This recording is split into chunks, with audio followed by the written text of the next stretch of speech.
Okay, everybody, welcome to Pulse. Today we have one of the funniest people Motherfuckers here. people I've ever met in my life. We have Chris Osborne. He's an up and coming comedian. This dude is just so funny. Introduce yourself, man. Where are you from? Hello, I'm Christopher Osborne. Yeah, I'm from Clovis, New Mexico. Uh, yeah, not a lot of people know where that is. Yeah. Hey, but tell people your nationality. Yeah, I'm not really sure. It's like could be Mexican, could be Native American, could Yeah, but be you white. get- It's a little yeah. mixture of everything. But you get mostly like people saying that you're white. Well, no, the thing is, I never get like if I'm hanging around with Mexicans, then I'm white. If I'm hanging around with white people, then I'm Mexican. Yeah. So then there's never there's never like a consensus. It's just No, yeah, it's the same thing with me. Just because I've always been light skinned, like hardcore. Like it's just Yeah, like, you're oh, Asian. I get that a lot. Like he, like he actually is. I'm a little bit of age, not a lot. He's Yeah, Eskimo. I got 1% Eskimo, something random. Wouldn't be surprised to like find out that I'm something Asian or something. I'm like, what? I'm 30% Asian? Where'd that come from? Like mine was weird. It was like 50% Native American, and then I had like 23% Balkan. I don't know Balkan. I don't even know What is that? It's like little bit close like to like Middle Eastern, but a little bit more Oh, like you're- Western. Not. I'm not all there. Well, it's like it's weird. It was between like Italy and Middle East. Yeah. Like, that's our little sector. So you're. What did you? Vulcan sounds like Star Trek or something like that. Like one of the. Vulcan. Wait, Oh yeah, yeah, Vulcan. yeah. Vulcan. Yeah, Vulcan. Oh, wait, I'm a- like that. Yeah. I'm a Vulcan. Yeah, Vulcan. Yeah. Oh shit. So tell me about like your upbringing. Oh, Like where did this stuff starting to go awry? Or South. well, Yeah. yeah, like my dad was in the Navy, so like we moved a lot. But then whenever he got with his stripper girlfriend, then then my parents got divorced. So then back in the day, like your parents could just put you on the plane or the bus or whatever, and be Yeah. like, don't get off until you get there. So so I'm like. My mom put me and my sister on the bus, and then we moved to New Mexico. And then I think that was like in second grade, and then Damn. and then that was like You were that young on the bus by yourselves? Yeah, back then they didn't give a shit. just listen to the bus driver. Mijo, look, if you get off, watch your bags go from the other bus to the other bus. You and your sister stay in line. Don't go nowhere. That's it. So they're just like, okay, all right, that sounds easy enough. And then we went to Tucumcari, New Mexico, and then that was when I started living with my grandma. And then she had she had a boyfriend. They pretty much just kicked it at the bar all day long. And then and so that was kind of like moving into. There was like a lot of things whenever I moved there too that I didn't know about, like racism and stuff like that. Like, because all of a sudden I remember I was eating like hot dogs, for like recess or like lunch, and then so I was like putting ketchup and mustard, and they're like, ugh, ketchup and mustard, dude, look, and everybody's like looking, ugh, ugh. And then that was it right there. It was like moving in, and then they were like, white boy, and I remember I went out too at recess, and I'm like looking around, like, well, time to make friends. And then this dude came up. He was like a sixth grader. And when you're in second grade and a sixth grader comes up, they're like huge. Yeah. He kicked me right in the butthole, and I fell on the ground. He's like, stupid white boy. And then like, oh, and I tried to tell the teacher, and she was like, well, do you know what he looked like? I'm like, I don't know. He was like big. I don't know. Maybe you're making this up. I'm like, no, dude. Yeah, I don't know. Man, that's funny. That happened to me too. In second grade, that I had a bully that was in the fifth grade, and he'd always check me. I don't know why. He would just like nerd because I read books. Like I was into Goosebumps and stuff. Oh yeah, real nerd. Yeah. So he would just like boom. He was just shoving me like big old dude, right? So one day I was like, you know what? I had enough. You know what I mean?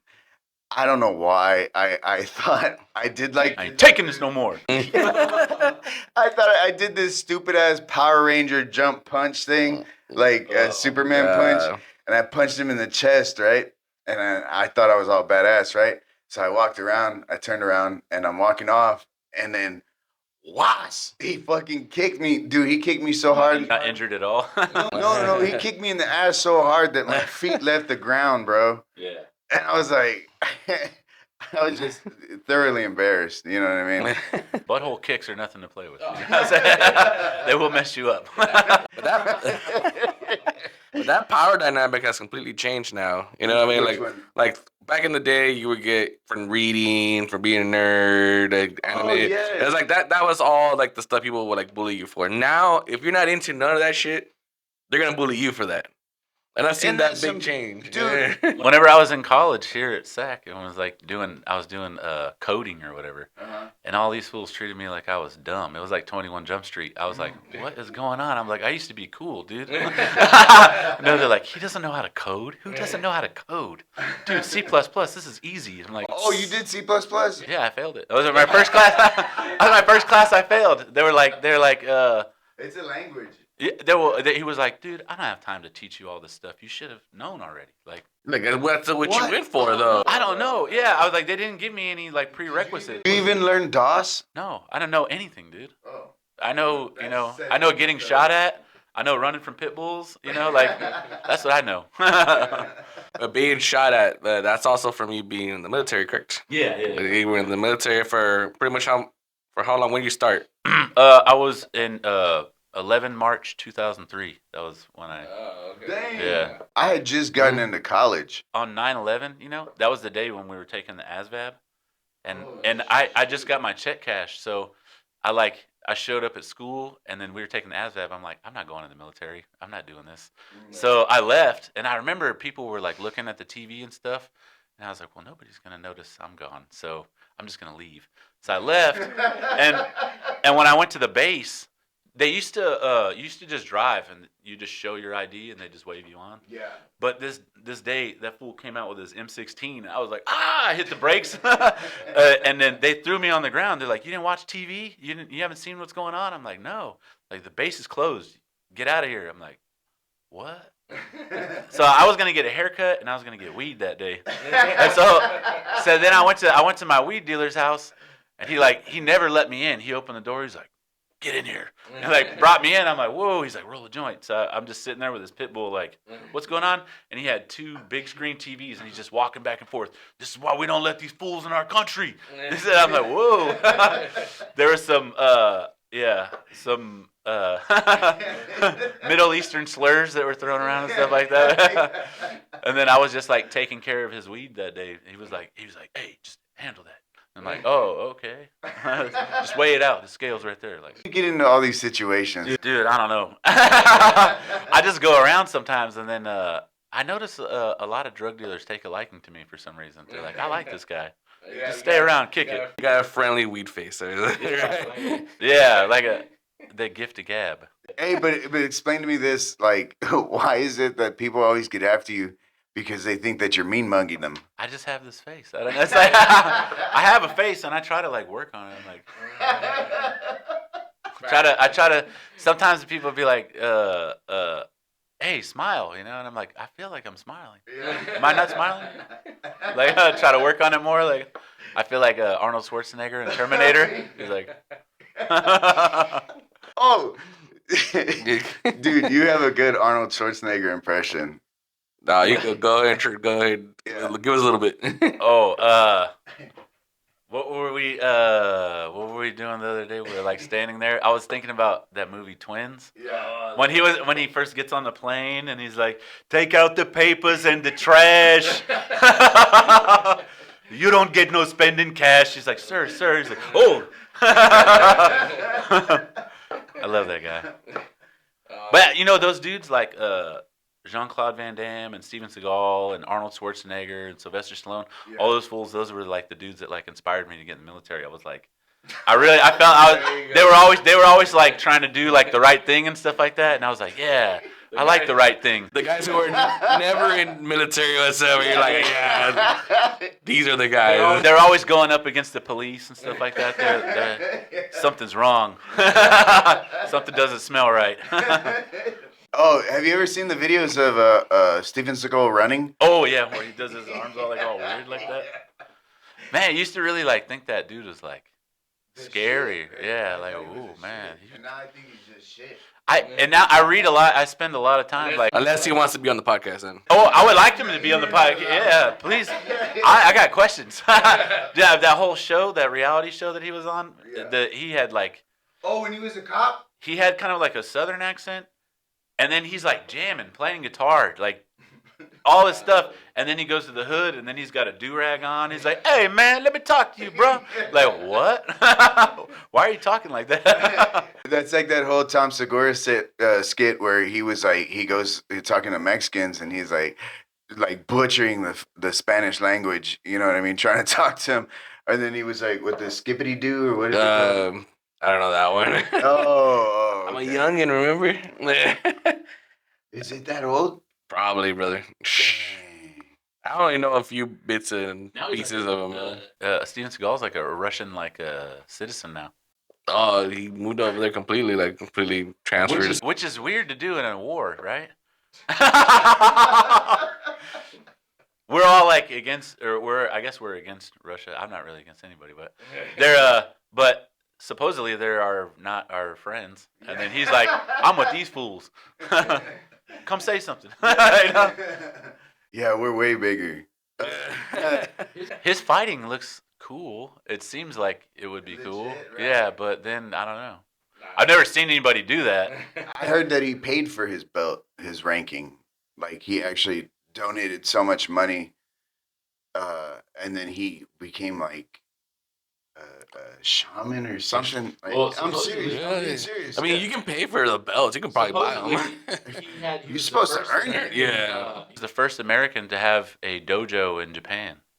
Oh, the Aikido dojo. Yeah. Then my boy Jean-Claude Van Damme challenged him to a fight, and it was supposed to be. Maybe I'm getting it wrong. I think Steven Seagal challenged him. Steven Seagal challenged really? Jean-Claude Van Damme. Well, there was money discussed, and then somebody backed out, and then I think they were saying that like they were having a discussion amongst all the Expendables cast, you know, and before it was the Expendables, I guess they all just used to hang out, and they wanted to see them fight, and then that was like not a cool thing. Like, whoa, hey, why are you doing that? You know, your boys are just like, kind of like, come on, wrestle. You know, see what's going on. I got money on Steve. Oh, hey, so do me a favor. Tell me about your grandma. Oh, my grandma. He's like, God bless her. I still haven't gone to her grave. I need to go to it. No. But yeah, but she was just like a tough old lady. You know, Yeah. I mean, Like she's a transient? like very not like a transient. She didn't live at the bus stop. She but like she just had like a really hard life growing up. She's like a Native American, and then I guess like back in the day, Clovis was like the Air Force base, and then everybody would go away from the base. So you'd go to these little small towns where you could party, where like the military police wasn't there and stuff like that. Uh-huh. So then I guess my grandpa met her, but then like we had a family member. Her brother was like a big like gangster in San Francisco and stuff like that. And yeah, I mean, just all the time she was just very like. You think she had like a crazy life? Oh, definitely. I mean, I remember just different stories that she'd tell me, like she got raped, and, you know, which is probably not for me to say, but she'd just be telling me. She would tell me street level knowledge that you just never would think. Like I'd be hanging out at the bar, and she'd be like, "Don't talk to that guy. He just got out of jail. He was touching kids."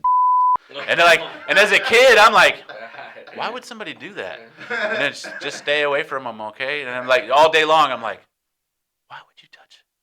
That's gross. I need to go over it. That's gross. Why would I? Yeah, I need to sit on this guy's lap and ask him about this. But yeah, but yeah, and she just had a really like hard life, and then getting divorced, and she used to tell me a lot of like things where I guess I do the same thing a lot, where I don't realize like how crazy I look. But she's like your mom, her boyfriend came over one time, so I told him come in the room. I had a pistol, and I was like, "Hey, you better not hurt my Susie." And she's like, "He went and told the police on me. Who does that?" And I'm like, "Yeah, like I don't know. That's crazy. Who does do that?" So, tell me about the house that you grew up in, like the one. Well, not that you grew up in, but the one that you stayed with your grandma with. Oh, so And then how did it lead up to that? we had like a couple houses, but I remember whenever we first moved there to Tucumcari, like we lived in a house where this guy Bubba was her boyfriend. He was this like 6'5" black dude. He was like a ranch hand. Yeah. So we would like feed chickens, and burn fields, and stuff like that. But a lot of times just kick it at the bar. His house, like we didn't even have a door. It was just like blankets hanging up, and then I would sleep. Oh, we didn't have doors. Like we didn't have doors on anything. So even in the bathroom, like if somebody's like dropping a deuce, it's like everybody can just. Y'all eating breakfast. You're like, Who stole y'all's doors, dude? I don't know. I just so I'd be, and then I slept on the couch. So I'd be there at night, and the goats would be just walking by, like hearing flies. And then they hung up like blankets on all the rooms to partition them off. So then they would have like the oven and then the burners all on and stuff. My grandma would be lighting her cigarettes from the oven and stuff. Like, come inside here, it's warm. And I'm all cold out there. and then we moved to this other. It was like a nicer house, but that was all like all these old, single, divorced women and stuff like that. And then my mom, she bought this like, call it a ranch. It was like three acres, but it was like two single wide trailers that they cut the like one wall off and then put them together and then covered it with stucco. And then like when we tried to re-roof it, the roof line was all crooked and stuff like that. It was like ridiculous looking. And then it had like the front porch was like it was like a store door, like it was like really thick windows. And you know how like you pull the door open and then the little thing like closes the door slowly? Yeah. Ours was broken. So you just like let it go and it'd be like whoosh, shake the whole house like whoa. And then it was always just cold and messed up. The wind would blow and you just see all this dust blow in. Where was the house that you lived at? That was by it was a butcher or by the dairies. Yeah. That was my mom's house in Clovis, and it was like it had like 3 different dairies just all around it, and so it always smells really bad. So you never want to bring anybody around because you're like, hey, what's up? Just hurry up and go in the house. They're like, what's that smell? Like, nothing. There's dairies around here. It's like, ugh, you're poor. I always get that. You're poor. Yeah. It's better than like being like living next to like a slaughterhouse though. Have you ever like been around like there's some areas you just can hear. I had a friend who lived by a slaughterhouse, and I was like, "Oh yeah, come over." Wow. Yeah, you just hear that. And I was just like, I don't care if you had the PS2, like I wasn't, because he was the only one who had the PS2 at the time, and it's just like, what about you come over? Bring your PS2. Yeah. Let's have a sleepover at my house because your house sucks. Your house is kind of lame. Some meat over if you want. Yeah. I had a buddy like that, Lalo, and his dad was did that like butchering and stuff. And they're both like super short. Yeah. And that was the first time I saw an uncut penis. I was like, wow, looks weird. And then you pee. His dad took us to work. He's like, y'all better work hard today, you know. And they're like, okay. And then I was like, what's wrong with your dick? And it was like, what do you mean? Let me see yours. We're like, yours looks weird. I don't know. Never mind. Don't touch me. Don't touch me. Were you even able to pull game on any females? Yeah. So I remember I was telling you. So a lot of times, I did have a big problem like with girls and stuff like that, and then I'd bring them over, but then like you live in a trailer, there's no like insulation or anything, so the walls are really thin. So like you'd be sitting there in my room like making out, and then all of a sudden you just hear my grandma come out of her room, and she's dragging her little shoes. And then she'd just fart. And we'd be like trying to make out, like, just pretend that didn't happen. And then she'd fart again. Oh, beer farts. And we're like, God dang, dog, this is terrible. And so that was always like the big like joke in our family was like my grandma would fart or something like that, and then she'd blame it on somebody. Oh, it was her. And my mom used to get all butthurt, like, stop it. That's why I don't like to take your grandma anywhere. She's gross. And she would piss anywhere. Like if we'd be just, your mom's taking too long. I'm just gonna piss right here. She just opened the door right on the street and just, what am I supposed to do? I'm like, Grandma, dude. And then my mom's always like, oh, she embarrasses me. I don't want to take her on vacation. I mean, I think the best place for her would probably be more of a cruise ship. You know what I mean? Like go on a cruise. Yeah, just hang your ass right off the off the side of the boat. I heard some ratchet stories about some cruise ships, brother. Like I've been on I think only 2 in my life, and even with those, I've seen like some ratchet like shit. people just think like, hey, I'm out in the ocean. It's like, free game. yeah, You do right. whatever you want. I've seen people like off their balcony. Like if I stepped out and I'm looking around and they're just going at it, like just free at it. And I was like 16 at the time. And I was like, oh, okay. Like whoa, alrighty, yeah. Did you watch it? I mean, I watched for like only like 30 minutes, but yeah. Nah, man, I quit because once I opened, I went, oh, and I just like I slammed it, you know what I mean? And then of course, if I would have went back out like all creepy, you know. I probably would have. I would have been like, just yeah, When was the first time that you guys saw like? a boob or something. Yeah. nah, man. Unfortunately, I walked in on my parents, and it was No, that was the first interact. That's yeah. horrible. It was horrible. It was just like, what are you doing? Yeah. There's a comedian that we had recently where he was talking about seeing your mom's cooch, and that was like, oh yeah.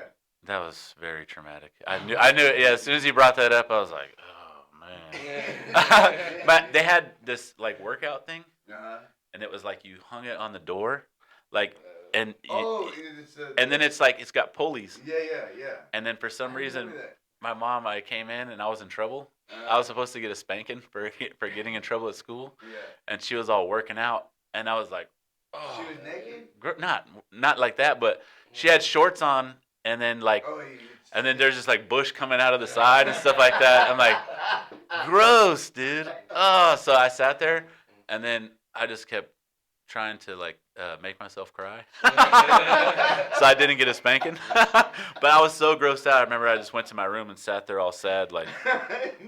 I think she decided instead of spanking, I was going to traumatize them. That's how you mess up your kids for real. You know what I'm saying? Like that's 40 chess.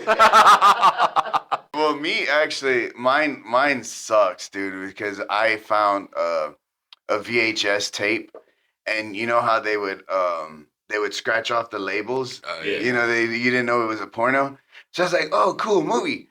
And then, of course, I was by myself all the time, so I was like, I put in the movie, and it was on a big screen, which was like ginormous. You know what I mean? Yeah. They're like this wide and like this tall. They look like yeah. So then I was watching, I was like, oh, like, but in my head, I was like, so that's what you do with your shit Mm-hmm. or your stuff. And so then, like, I had talked to other girls my age, and I was like on a run. Like, it was gross. Once kids like discover that, it's kind of weird. Because whenever I lived in Florida, there was these 2 girls that lived in my cul-de-sac. And this one girl one time was like, she's like, I gotta show y'all something.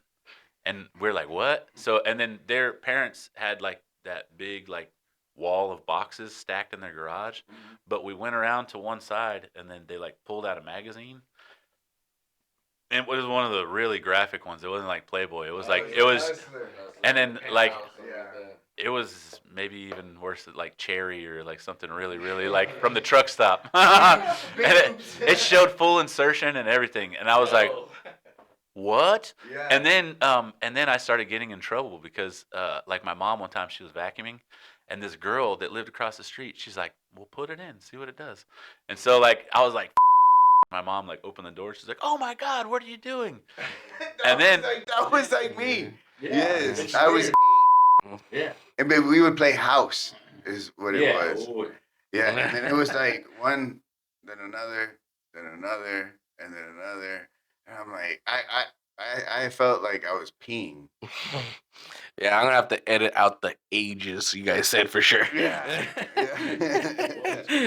Well, it's definitely crazy that that seems to be like if that happens early, then it's just. I mean, where do you go from there? You know what I mean? It's a downfall. You know what I mean? It's like, I went to whenever my parents were selling that house because my dad had that house for a long time.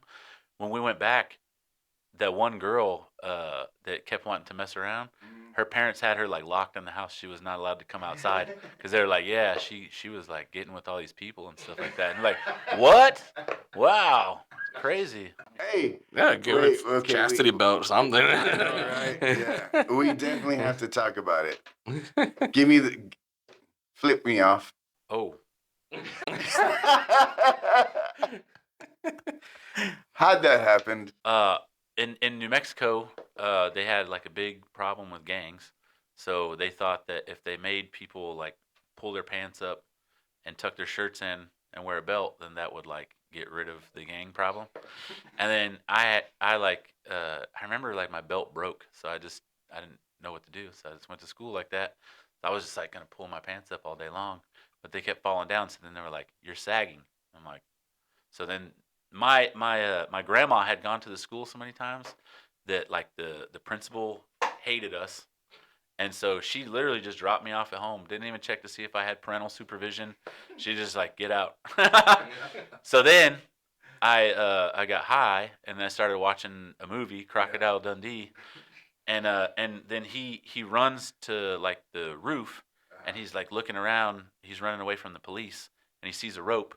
So then he jumps off the roof and swings through the window. So I was like, that would be sick to do. So I took the rope that they gave me to tie my pants, and then I tied it. And then when I jumped off the roof, like you're like a kid, you don't understand. Like, oh, once you jump off the roof, all of your weight is gonna go right on that. You're just like, oh, well, they did in the movies. So so I jumped off and and I just like landed on my back, and I laid there for a while. You fell from the top? I just jumped off. I was like, all right, let's do this. Let's commit. And then I just jumped and just blop, landed on my back. Did it knock your air out? You're like, ooh. I just laid there for a while. My dog was all licking my face and stuff. Get away from me. Was it like a 1 or 2 story? It was a one story, but it's like since they put all this other framework around the trailer, it was taller. 1.5 story. Yeah. And so then eventually Who adds who adds a second story to a trailer? it's I just thought about that. It's just an extra portion of a trailer. well, the way that they framed the roof, you're not actually supposed to put a roof over No, you're not. over a trailer. It's not rated for that, but That doesn't make sense. yeah, but You know what would separate us from these white trash people around here? Second roof. Second roof. No stairs to get to it. so I like so then I decided I was gonna try to figure out how to make my stunt work. And when I went inside, I went to go reach for the refrigerator, and that was when I saw like just a bone sticking out of my hand, and I was like, "Oh my god!" And there was just blood squirting out. And then my sister, she came running down the hallway, Yeah. and then she saw it, and I was like, "Call 911!" And then she just passed out. Bloom.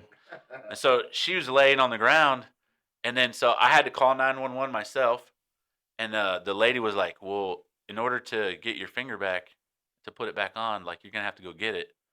So I'm like, "Okay, I'll be right back." So I went outside, and I was like looking around on the ground, and I didn't see it anywhere. And then like dogs, a lot of times they're like licking their lips, and I was like, I'm like this. I have to get a knife and cut my finger out of my dog. I was like, I'm getting that finger back.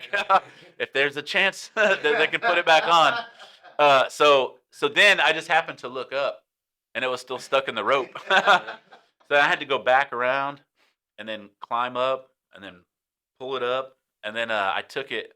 And then, like in the freezer, they have that little bucket where the ice just falls into. So I just put my finger on top. And then I went and I sat down and I was like, well, I'll finish this movie. I finished this movie up. And then whenever the ambulance came in, because we had like when you walked into my house, there was like it went into a dining room, a kitchen, and then there was like a wall right here, and then there was 2 walkways. Well, I was sitting on the couch on the other side of the wall, but my sister was passed out like in the hallway right there. So when they came in, they just saw her laying on the ground. They thought she was the one that was hurt. So they go up to her, and then I'm like, "Oh, they're here." So I like walked up with my finger and I was like, "Hello," and they're like, "Whoa, oh my God, are you okay?" Like looking like, "Is that's your finger? Whoa, whoa, let me see it." And then like I showed them, and they're like, "Well, seemed like you're all right. Let's go. You can just walk to the ambulance." I'm like, "Oh, okay." So I just walked and carried my and then I had my favorite shirt on too, and they wanted to cut it off. I was like, "Whoa, whoa, whoa! This is my favorite shirt. Hold on, I can take it off." And then it was my mom's birthday too, so she all the neighbors, they all hated us, but they all showed up to see. I guess everybody had a scanner, so everybody showed up to see like what happened. And then my mom showed up for her.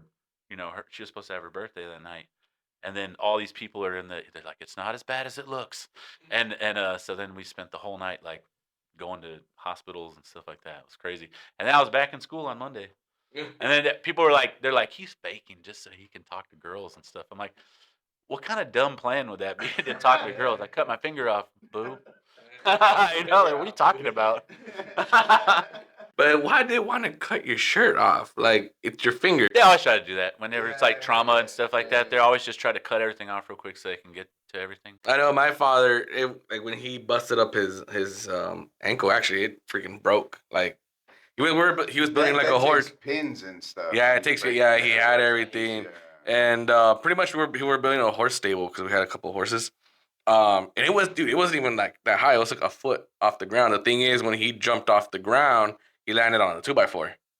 And and it rolled his ankle. Yeah, and he had boots on. So the fact that they said actually his boots is what caused the problem because it didn't allow for that tension to go. So it just kept him there while his ankle was supposed to like flex, and it just snapped. And I was like maybe 11 at the time, 11, 12.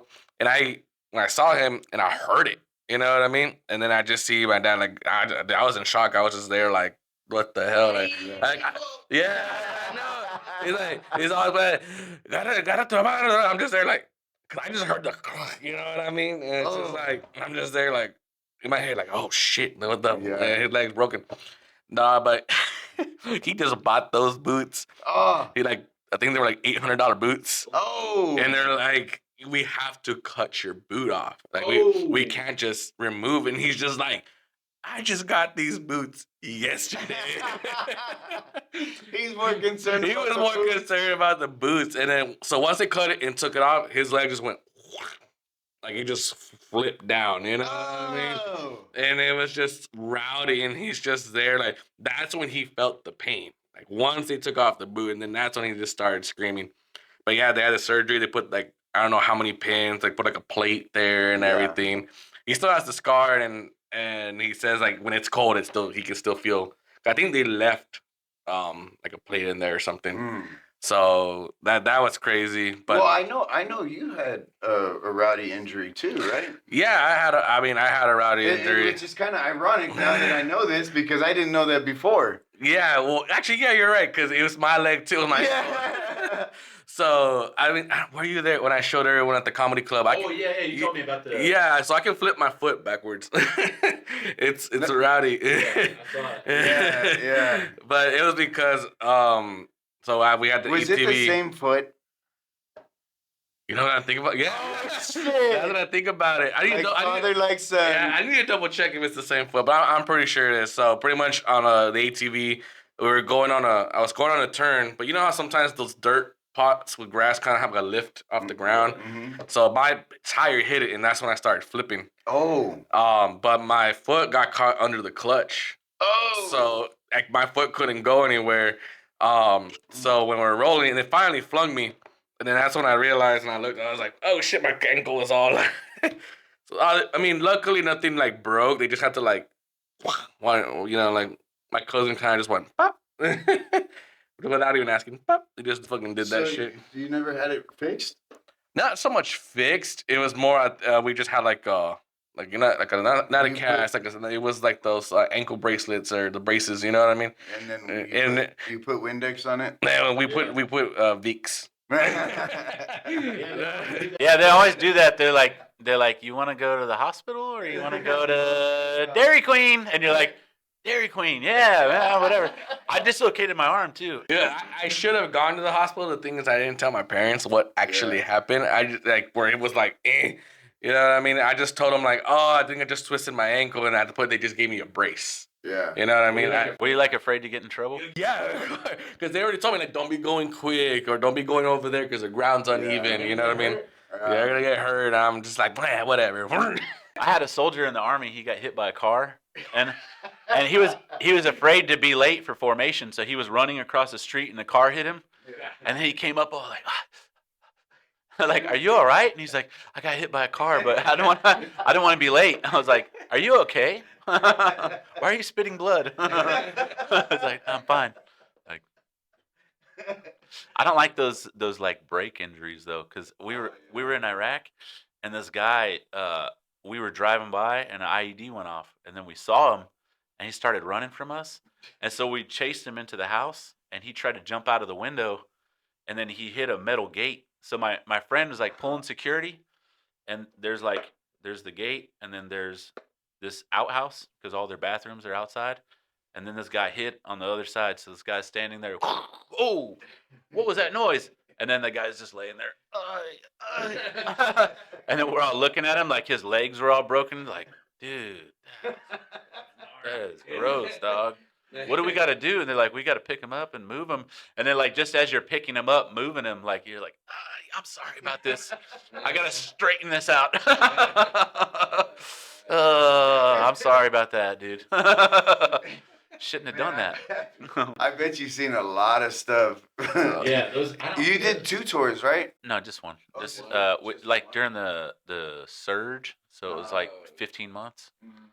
So it was like in That was, like, 2007, all out, 2008. Yeah, yeah, because basically it was just like clearance missions. So the funny thing about like today when they talk about like taking weapons and stuff like that away, is that's basically what we did. Was we just went door to door.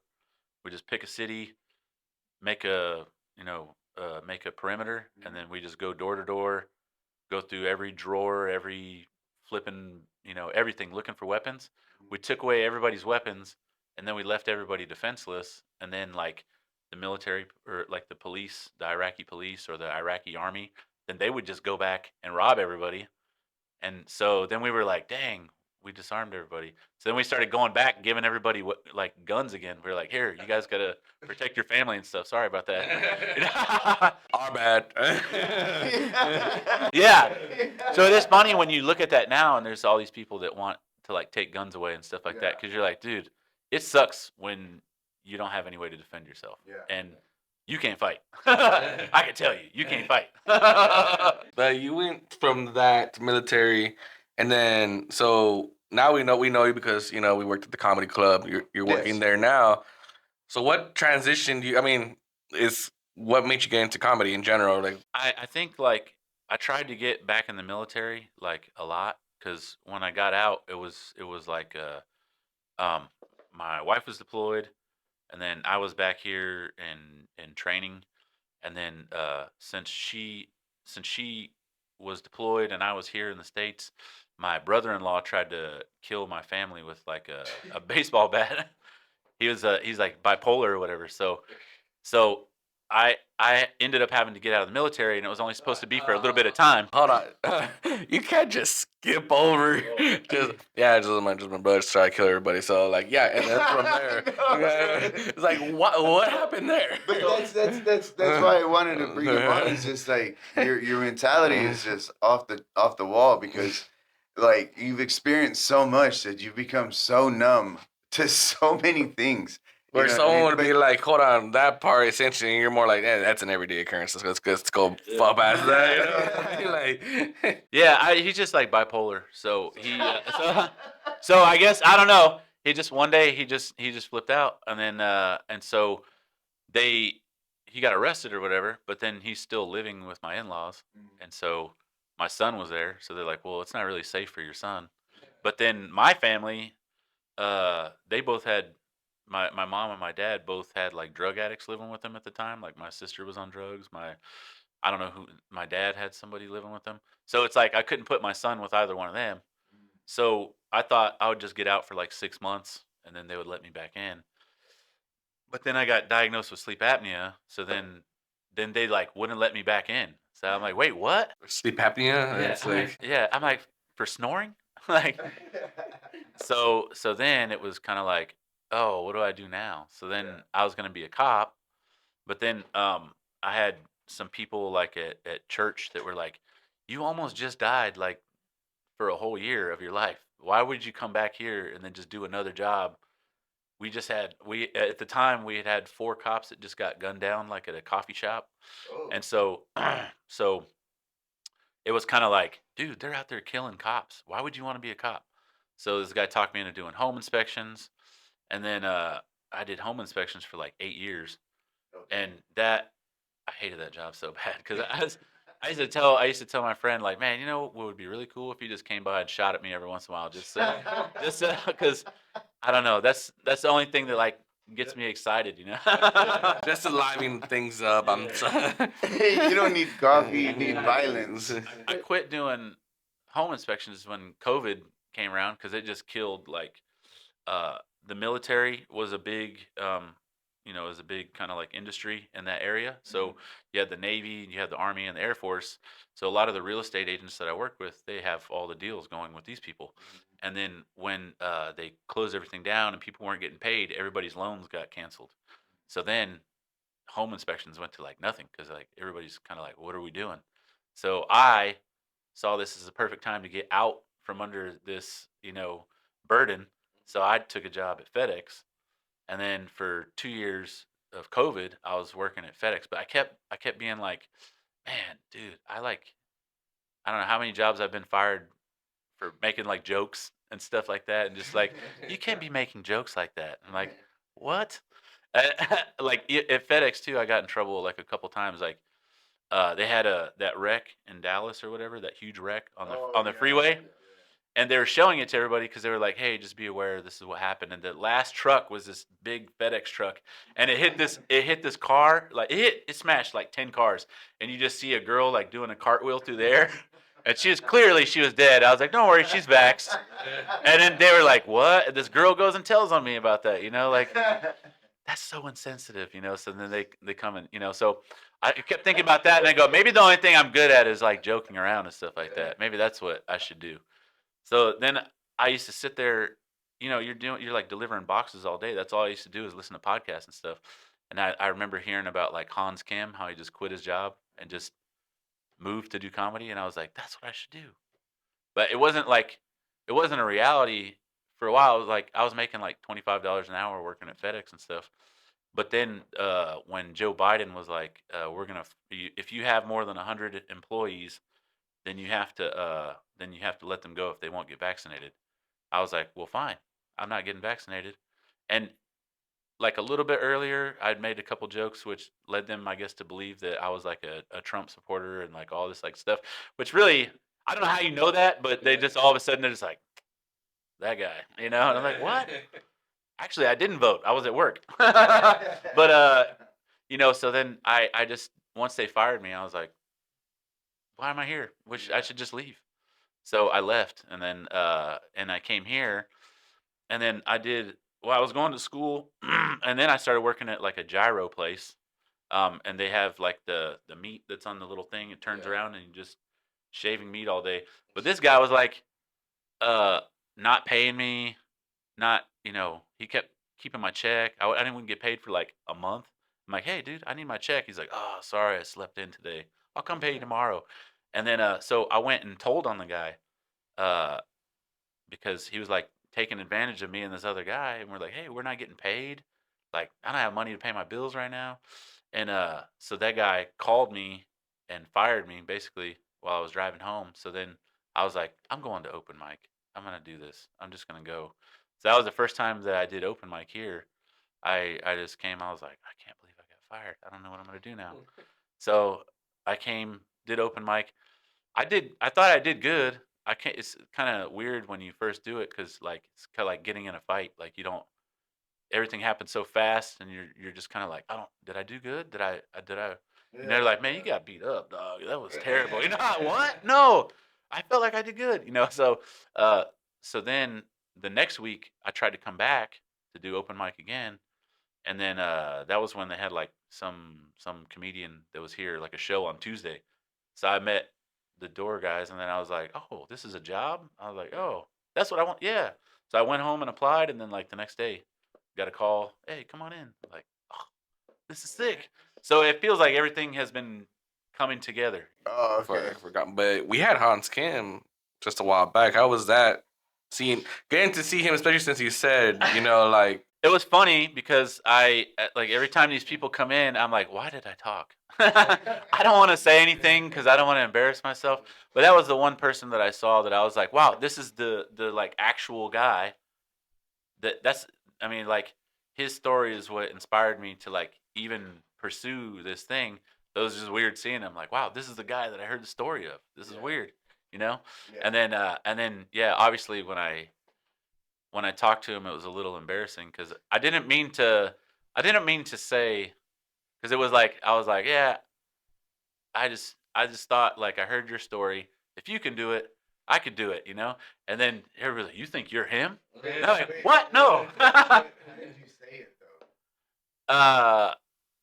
Well, I mean, I was like, yeah, I don't want to be weird, but like, you know, He said, I don't mean to be gay. oh yeah, or gay, whatever. I don't mean to be gay, but like, you know, I heard your story, and I just thought like, you know, if you can do it, I can do it. You know, anybody can do it. But but I guess the way it came off was like, you can do it. You know. the way he came out, I'm like, what this guy? And I didn't mean for it to sound like that. I just meant for, you know, sometimes you just hear somebody does something and you're like, I was actually right next to you when you said it. yeah, you're like, that never occurred to me to do that before. Like, yeah, what am I doing here? I'm so unhappy doing this. Like, yeah. I would be much happier just telling jokes and being goofy, being myself, you know? Yeah, no, being a door guy, man, it's just it's fun because I would never want to be the wait staff at a comedy club. That's one, you don't get to enjoy the show. Two, sometimes no offense, man, but these customers be testing you. Like, some people get entitled. So if you guys go to a comedy show, have some manners, be proper. No video photography. It's the most common sense. Like, these guys are creating jokes. They post their own stuff on social media. That's their business. That's their business. They're not there for you to show everything, because then if they put everything out there, why would you go to their show? Exactly. You know? And who cares what you're doing? Just go have a good time, all right? You don't need to just show everybody, you know? Yeah, just enjoy the time and don't talk to each other too. It's like you're there at a comedy club. Enjoy the comic. And here's the crazy thing. Rather than taking pictures and letting everybody live vicariously through your pictures, how about invite them to the comedy club and then we all have a shared experience Yeah. that we can talk about later. Simple. You know? Yeah. But that's why I hate social media so bad, because it's like it takes away from the connectivity that we all have. You know what I'm saying? Like, if I could just log on real quick and look at whatever you're doing, I'm like, why do I need to call you now? You know, now I know what you're doing. Well, But a lot of it's sometimes fake too. Like, that's true. It's all fake. Yeah. Oh Yeah. Even my posts. I mean, We're AIs. We're not even real. we're robots. Yeah. No, like my posts, it shows like it seems like I'm, hobnobbing with all these comedians and stars and stuff like that and meeting all these people, but I'm really not. Like, It's that 5-second interaction. Can I take a picture? oh yeah. Bye. Yeah, I just throw it out there and then sometimes it sticks. Most times it doesn't. You know what I mean? I might get some naked pictures out of it. And I hate that too, because like one of the comedians that came through, like I had just heard a podcast where they did something funny, and then they did like a similar thing on stage. Oh, it's vodka. And then I was like trying to just tell them it's funny when you do that. Because I used to do something like similar with my friends, just make up some story and then just believe it. They're like, wow, that makes sense. And you're like, that's not true at all. I just literally made that up. But and then he was like, what are you talking about? And I was like, I don't know, dude. I don't know why I talk to you. I'm gonna shut up. It's true. Like a lot of them, yeah, and you see a lot of these customers, or they're believing a lot of the stories, Oh, the and like, hype. and we in the hype, and we know these comics behind the scenes. It's like a lot of them. Yes, I mean, they're on stage presence. They're sometimes it's the same thing off stage, but the majority of the time they're quiet, they're Yes. chill. Yes. They're not like that It's the big person opposite that, of yeah, what you're thinking. exactly. Yeah. And then a lot of their stories is there's small truth with a lot of exaggeration. Exactly. Yeah. Man, it's like, so when I hear them, and again, if you want to take a photo of the Comic Con stage, don't do it. Just wait in the line and see your comic. Majority, they're gonna be exactly. Mhm. But also don't take 30 minutes because there's also a line. You know what I mean? Mhm. But it's a lot of them. I hear them like, "Oh, this story related to me," and I'm like, "Dude, it's a small relation. Don't take the whole thing to Yeah. heart." You know what I mean? Yeah. That's a funny thing sometimes. Like I talk so much. Obviously, have a problem with that. But I anybody who's known me for like a certain amount of time, like sometimes I'll tell the same story over and over, and I don't realize who I've told it to. And so that's something. But see, you got a lot of stories though. Yeah, right. But see, like my kids, they here we go with this story again. I'm like, oh, I'm sorry, I didn't realize that I already told you this. Yeah, you told us last week. Here we go again. Like, oh, sorry, my bad. But that's where I think it's funny when, like, for me, somebody says, oh, dude, tell us that story that you said the other day. Like, I know it because it happened. Yeah. But then when you talk to somebody else and they're like, I don't know what you're talking about. You're like, oh, okay. Oh, never mind. It's a show, Yeah. Sometimes it's just a show. But and I noticed that with a lot of comedians too, where like as soon as they get off stage, they're like not, they're like, you're like all quiet, like, what's up? Are you all right? You okay? They're like, what's up? Like, give me something. I mean, are you all right?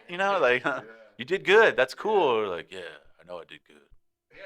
You're like, did you just murder somebody?